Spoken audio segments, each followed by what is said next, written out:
Hi, my name is David Reske, CEO of Nowspeed Marketing, and welcome to this edition of In the Now, where we focus on uncovering the myths and misunderstandings of marketing and leadership with some of the world's most interesting people. And my guest today is Sara Sabin.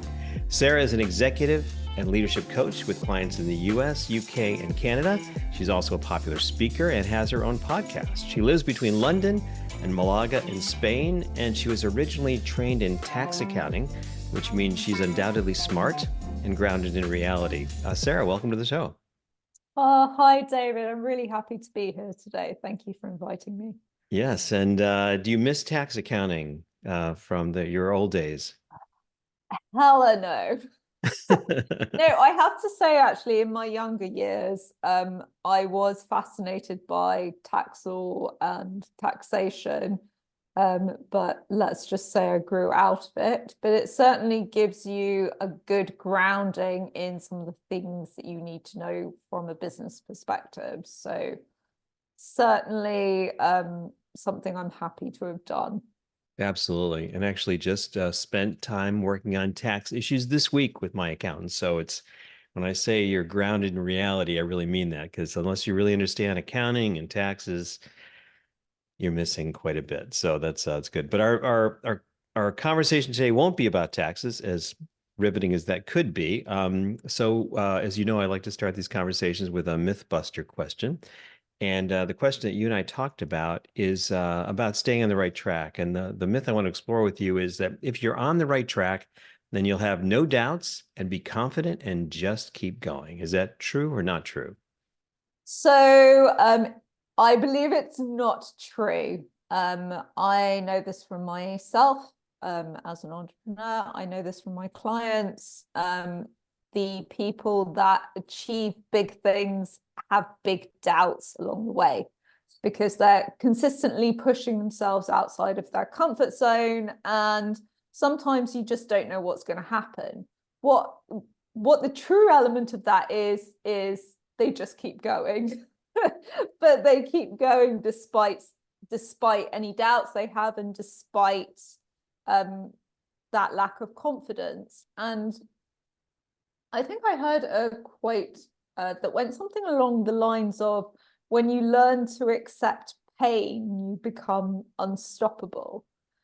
And the fact is, in the process of achieving big things, whatever those look like for you, we all have those dark nights of the soul. We all have those down periods and those challenges, and how we handle them is everything. So, again, another image I like to use is when someone's digging for diamonds. They're going through this long tunnel, and literally you see in a cartoon image, they're just about to stop digging. But if they just dug a little bit further, on the other side is diamonds. So essentially what I'm trying to say is doubts are normal. Lack of confidence as you push your boundaries is normal. It doesn't mean that you're not on the right track. So let's just unpack that a little bit. What is the role of doubt in a person's life? What's the benefit of doubt, or how does doubt kind of play its part? So I think doubt can be a test, right? So it's a test of how much we want something. And it can also be a test of ourselves. So the mere fact that you ask yourself questions about what you're doing, about why you're doing it, about whether you're being successful doing it, is actually a good thing. Because if you're asking yourself those questions, you're allowing yourself the space and opportunity to see growth opportunities that might be able to come out of it. So I actually think that imposter syndrome can be a good thing, as long as it's acknowledged and managed, because it means that A, you're expanding your comfort zone, and B, you are asking yourself valid questions along the way.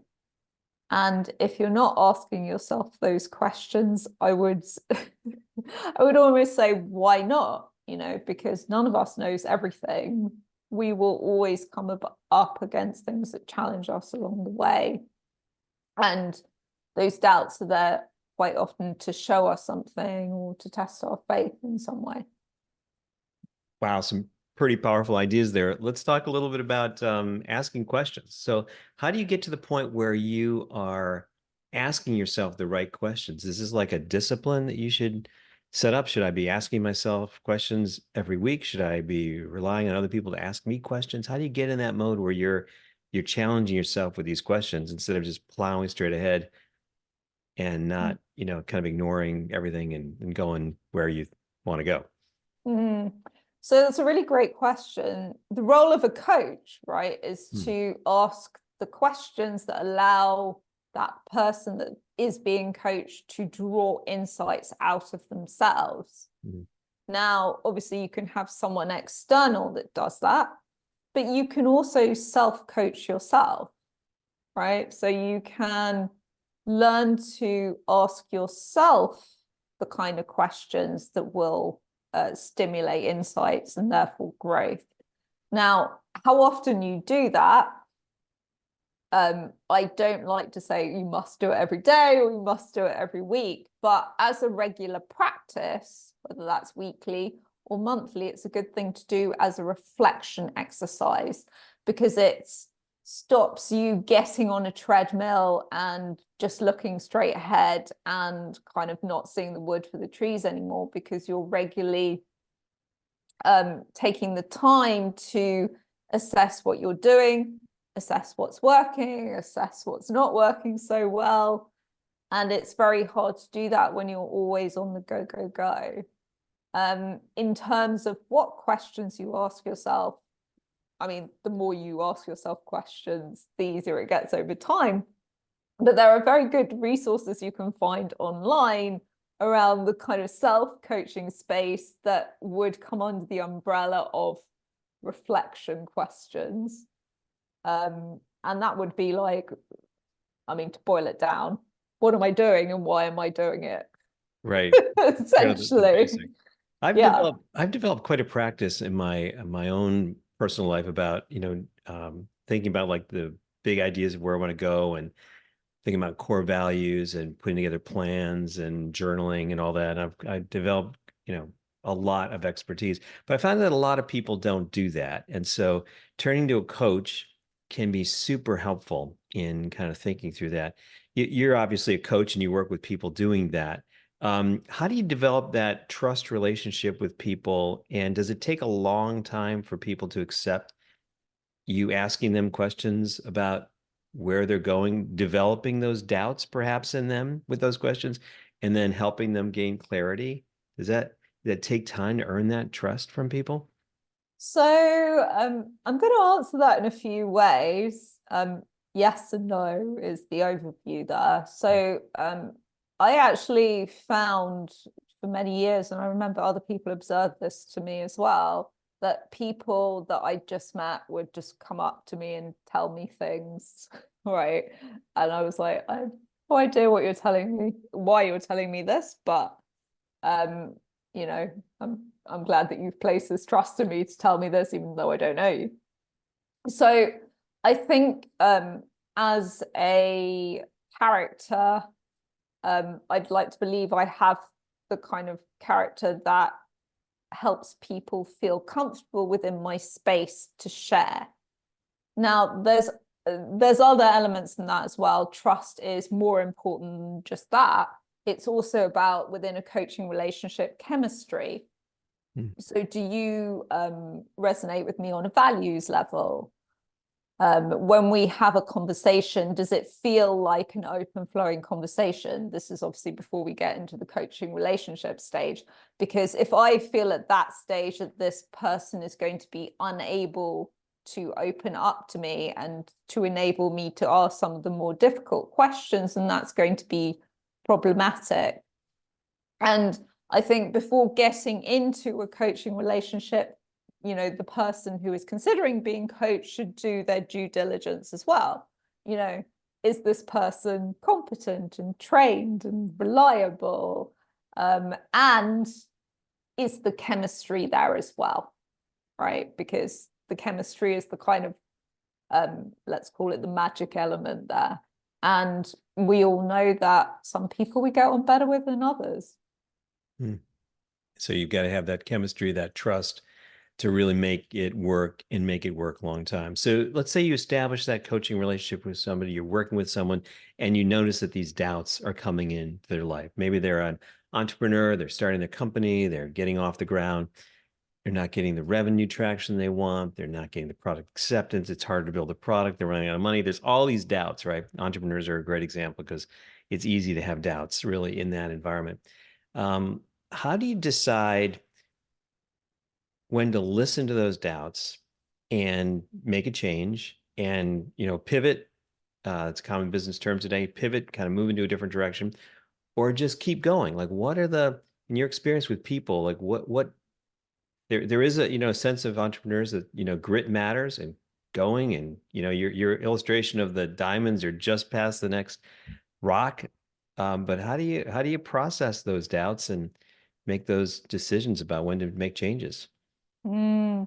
So again, another great question. I want to say, like, the entrepreneurs that I tend to work most with within a coaching relationship are already pretty established entrepreneurs. So kind of multi-million dollar or pound revenue businesses, and these doubts still come up, right? So they exist at the beginning, they exist at the middle, they exist at the end. But coming back to your question, sometimes quitting is a good thing, sometimes pivoting is a good thing, and sometimes just carrying on is a good thing. The trick is knowing when to do each of those, right? And it comes down to the why. So is it coming from, and I'm very much boiling this down to the elements here, is it coming from fear or is it coming from love, right? Hmm. So fear-based decisions, when we are in that kind of fear or survival mode, we don't tend to make very good decisions, quite literally, because the blood is draining out of our brain because we're going through an adrenaline response in our body. So processing emotions and understanding where they come from around pivoting or quitting or carrying on is an important first step. And then, if actually you're not running away from something, if it's not a fear-based decision, once you've processed the emotions, you can look at, okay, rationally, what makes sense to do here? Does it make sense to pivot because actually our customers just don't want what we aren't picking up what we're putting down? Is it our messaging? What practically is going on here that we need to change? And then I'm just going to cover the last part, which is strategic quitting. Sometimes we have to quit what isn't working so we can find what is working.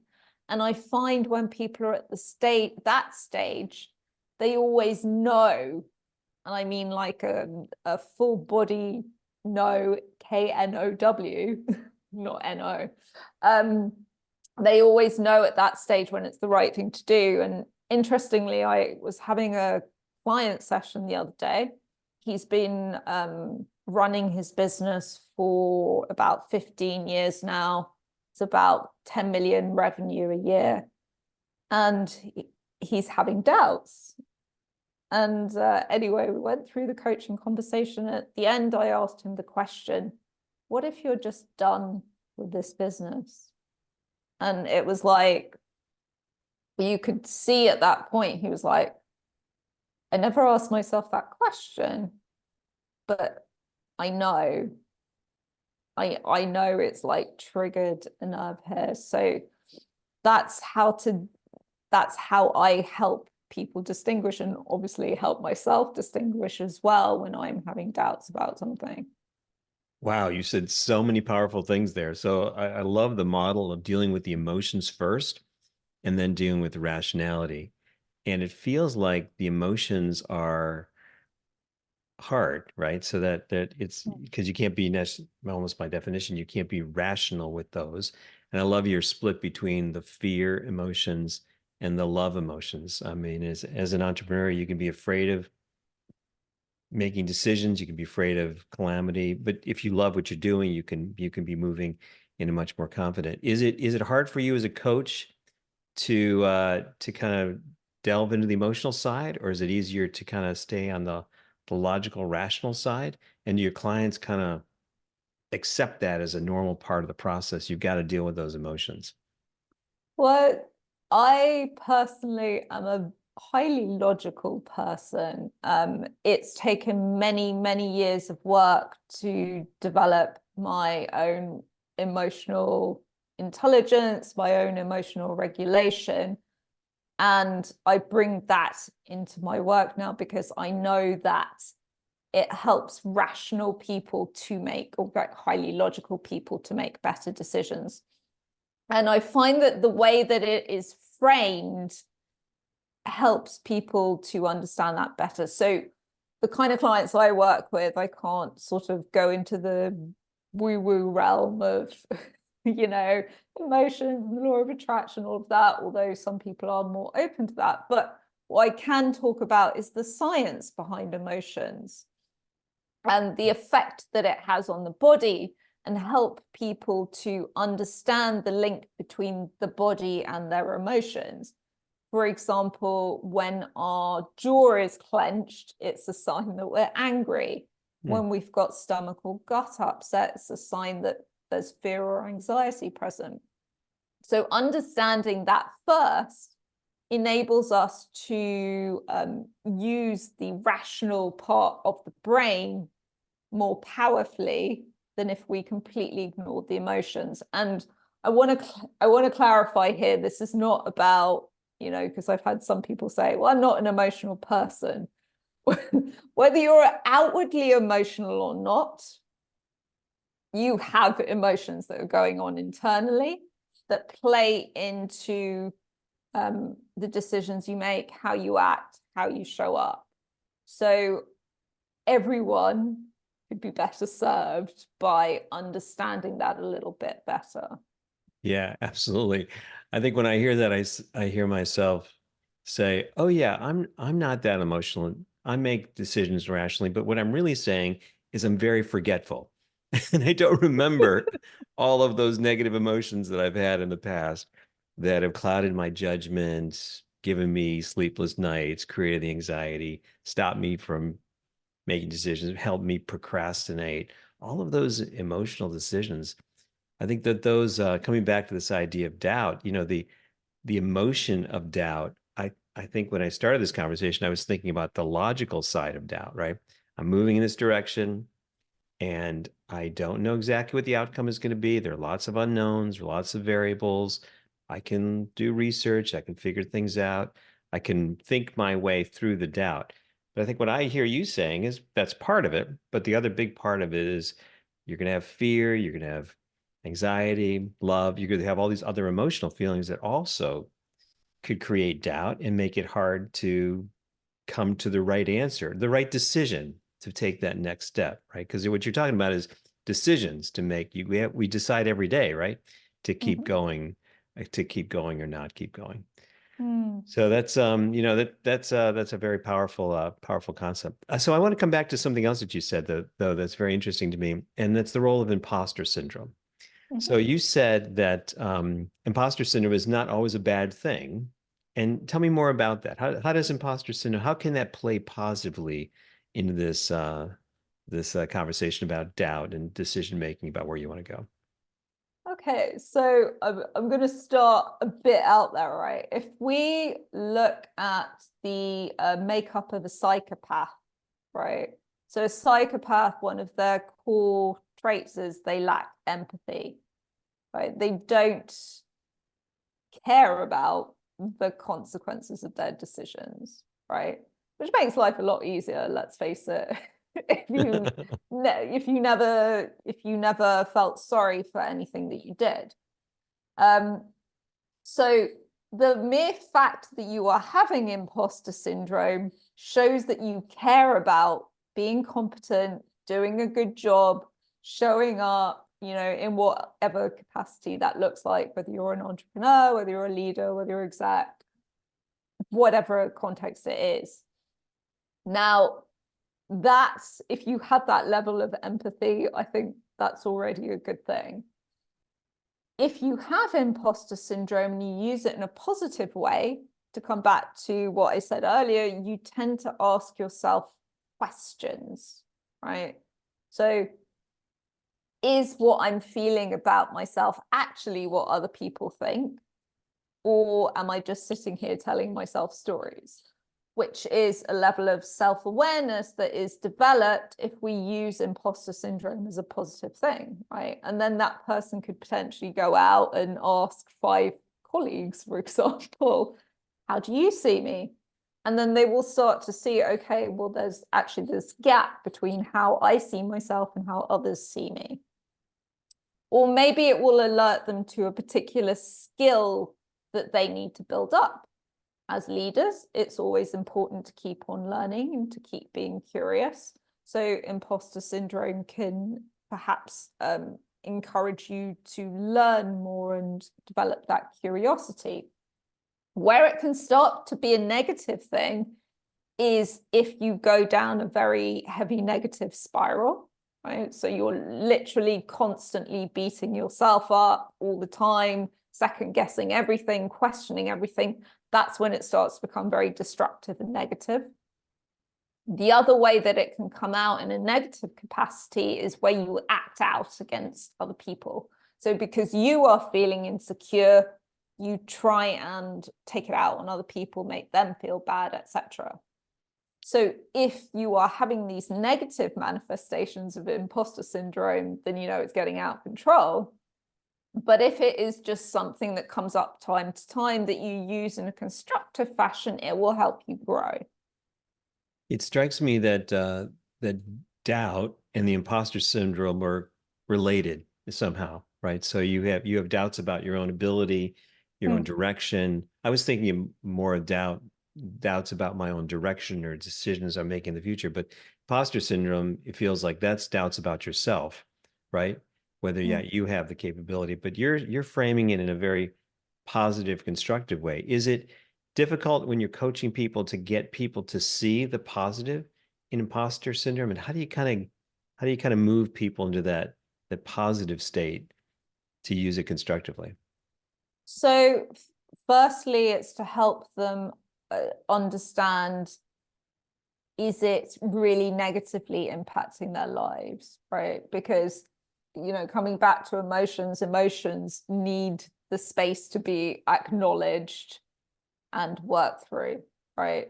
So if, you know, they've got past the stage and it's sort of something that comes up from time to time, then it's about learning to, let's say, turn to a toolbox of questions that they can ask themselves with curiosity, not judgment, again designed to stimulate insights into action steps that they can take that will help pull them out of this imposter syndrome. And it may be something as simple as, oh, well, I've realized that actually I've made up all these stories about what other people are thinking about me, which are not true. I now understand that.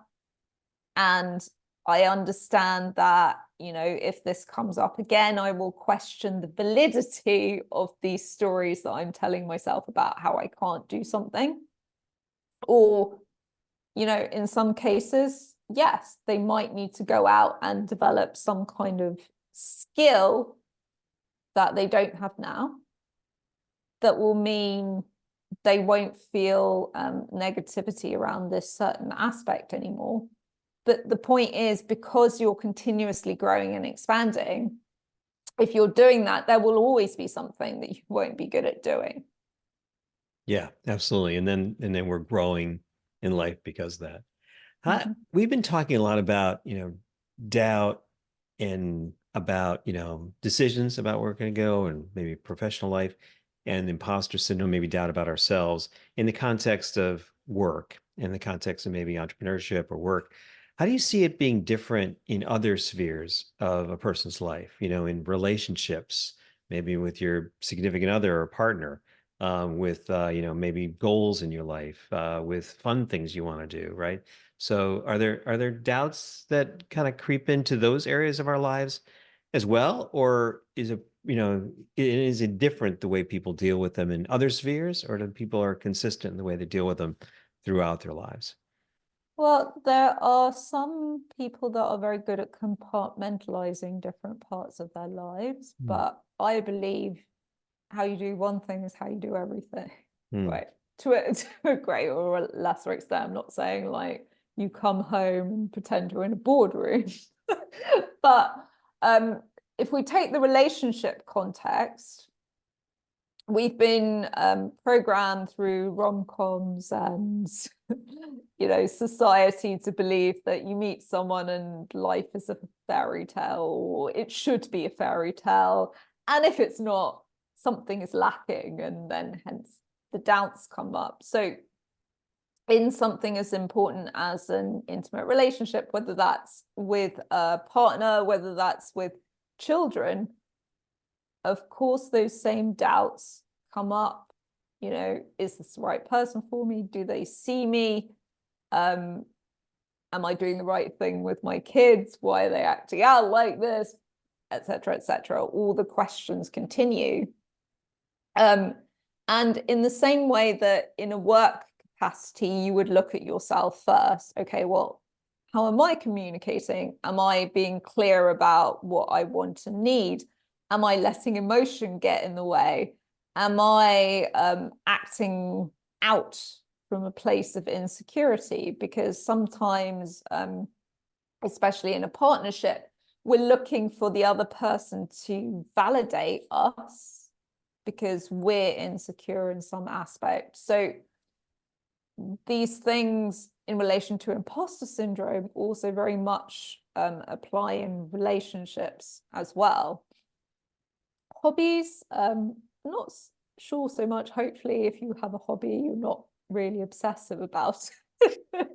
I don't know, but if you do something to a high standard, let's say you're a semi-professional athlete, again, the same doubts are likely to come up because you're constantly pushing the boundaries. And I think, that's the key point here. Anything that consistently pushes boundaries is likely to bring up doubts. Yeah. And relationships can often push your boundaries, and children and other things like that as well. So that's powerful. I want to talk about one other thing that you mentioned, because I think it's a powerful related idea, and that is uh, your ability to deal with pain in your life. So it could be physical pain or emotional pain. How do you feel, and how have you seen in coaching people, people's ability to deal with pain is either helping them in deal with doubts and kind of move through some of these issues, or hindering them in being able to deal with those kinds of things? So people will go to extraordinary lengths to avoid pain, which is why I said all that, the quote, which I believe came from the book, How to Not Give a Fuck. Which Something I like that. which I've read, yes. Okay, yeah. I think the quote comes from that book, which is why I said if you welcome in pain, you become unstoppable, because you're like, I'm not afraid of pain. Great, cool. I'm just going to keep going. Um, when I say we go to immense lengths to avoid pain, I'm actually referring once again to the world of emotions as well, because people will sweep uncomfortable negative emotions under the carpet, and they will not go after things they want because they're afraid of negative emotions. So, fear of failure, imposter syndrome. Oh, they'll all think I'm an imposter, so I'm not going to do it at all. Or people will judge me, right? So people will stop themselves from doing things because they're anticipating negative emotions arising out of it, but actually they're putting themselves in that state now. In terms of physical pain, well, as we know, a lot of people will push through that if they're going to run a marathon or do a triathlon. But, that comes from a place of accepting the pain nobody, well, I would hope nobody would think, well, I'm going to run a marathon, everything's going to be hunky-dory and wonderful all the time. I'm just going to be running along singing. I will very openly say I would not be prepared to put myself through the pain of doing a triathlon, for example. That's a choice I make. But, you know, if I welcomed physical pain, yeah, why not? Why wouldn't I do it? And you can kind of train yourself to get through that pain. And it strikes me that sometimes I have run marathons and half marathons, and sometimes that ability to deal with pain can be good, but it can also lead you toward injury if you're not doing it well. So it's important to make those choices as well. Well, Sarah, this has been a really powerful conversation. I learned so much about decision making, dealing with doubts, the role of emotions versus logic and rationality, imposter syndrome, dealing with pain. Wow, how does anyone do this without a coach? So, I've really enjoyed this conversation. It kind of went in interesting directions, I think. But yeah, I've really enjoyed this conversation. And yes, 100%, it is super valuable to have an objective third party that is trained in asking you these kind of questions that you need to be asking yourself if you want to consistently grow and consistently up level. yeah, it takes if you don't have that, you've got to be super disciplined about asking those questions to deal with, or having trusted relationships or friends to do that. But having a coach like you can be invaluable in kind of guiding you faster and more deliberately through that process. If someone wants to reach out to you to understand more about your services and how you work with folks, what's the best way to find you? So I am very active on LinkedIn. I am Sara Caroline Sabin on LinkedIn. That's Sarah without an H, which I think is more common in the US than the UK. And there is also my website, sarasabin.com. Great. Sarah, thank you very much for taking the time today. Thank you very much for inviting me, David.